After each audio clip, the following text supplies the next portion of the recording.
According to the BBC, Mothering Sunday is the fourth Sunday of Lent. It's often called Mother's Day, but it has no connection with the American festival of that name. Traditionally, it's the day when children, mainly daughters, who had gone to work as domestic servants were given a day off to visit their mother and family. It's a day when children give presents, flowers, and homemade cards to their mothers. Mothering Sunday was also known as Refreshment Sunday because the fasting rules for Lent were relaxed on that day. In the UK, simnel cake is the food item that is specifically associated with Mothering Sunday. It's a fruit cake with 2 layers of almond paste, one on top and one in the middle. The cake has 11 balls of marzipan icing on top, representing the 11 disciples. Today, we're going to be making something a little bit different. Hi, and welcome back to our channel, Coggins Kitchen. I'm Charlotte. And I'm Julia. Today we're going to be making banana muffins. We will be referencing the Joy of Cooking cookbook. Some of you may have brown bananas lying around. Baking banana muffins is a great way to use them. That's why we're going to teach you. By the way, happy Mothering Sunday to our friends and family in the UK. The tools you'll need for this recipe are a 12 muffin pan. You can line it with paper cups or you can grease it. A standing mixer or 2 large bowls and a whisk. Measuring cups, measuring spoons, toothpicks, spatula, and a spoon. The ingredients for this recipe are 1 1/2 cups of all-purpose flour. Any flour will work for this recipe. Pastry flours will make the muffins lighter.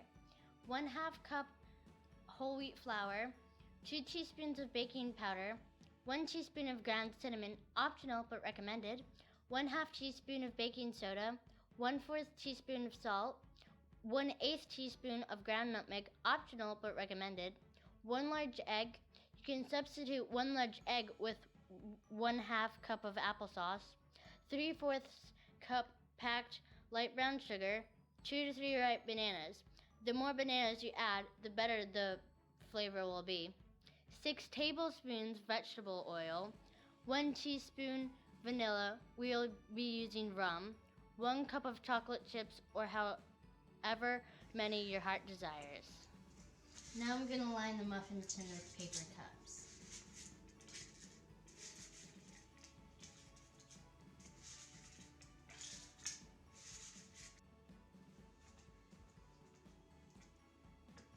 Before you start handling any foods, you need to make sure you wash your hands. It is important to stay sanitary while you cook or bake.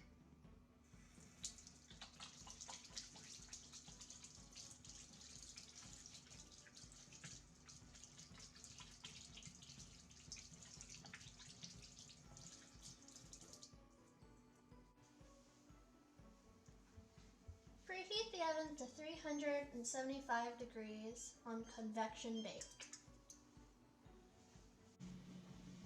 In a bowl, whisk together the flour, baking powder, baking soda, cinnamon, salt, and nutmeg.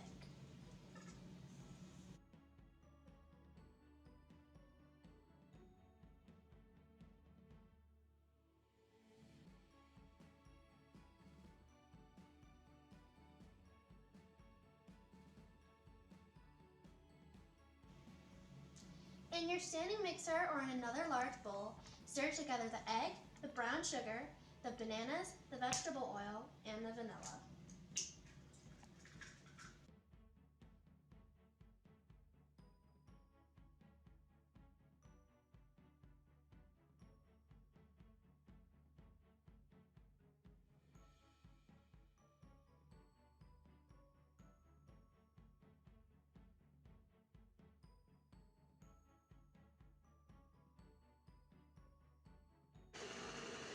Make sure you mix it together thoroughly. The bananas will make it a little chunky, but you don't want too many lumps in your wet mixture.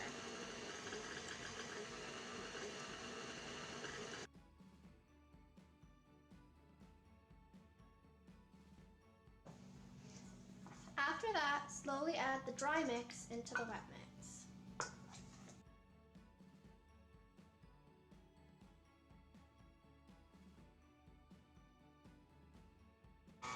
Blend it together until you've got a nice, smooth batter. Make sure you don't overmix the batter, otherwise your muffins will be dense and hard to chew. Now add the chocolate chips. We recommend a cup, but you can add as many as you want. You can add other things too if you'd like, such as raisins, nuts, or berries. It's quite sticky.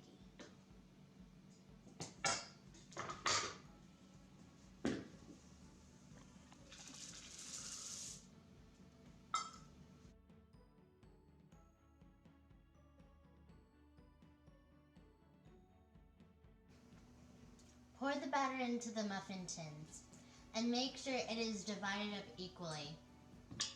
You don't want some muffins to be larger than the others. Don't worry if the batter seems too loose. Once they're in the oven, everything will come together.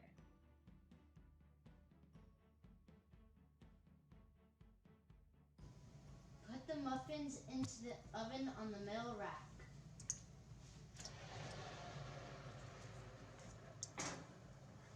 Bake for about 18 minutes or until a toothpick comes clean when you poke it into the muffins.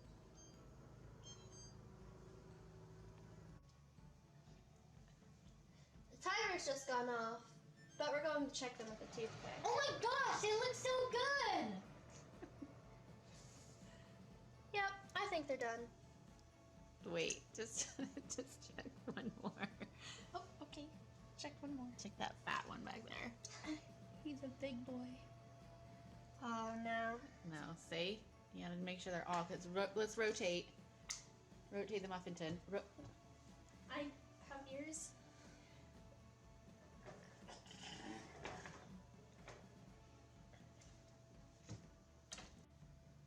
Let's add another minute.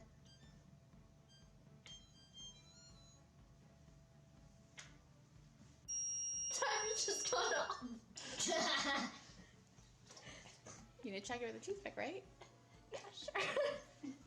Check that fat one right there. Yep, they're done. Okay, awesome.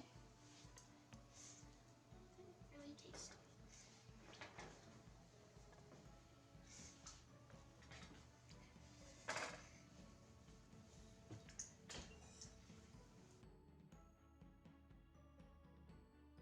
Set the muffin tray on a cooling rack and allow them to cool for 3 to 4 minutes.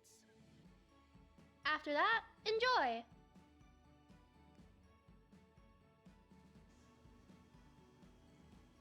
Time to taste test. Mmm. Look at all that gooey chocolate. Is it good? Yeah, these are really good. They're delicious. They're really great when they're fresh. Yeah, the chocolate makes a really good taste to it. It's like really gooey. If you can't eat them all, you can put some in a freezer, in a Ziploc, or some cling wrap.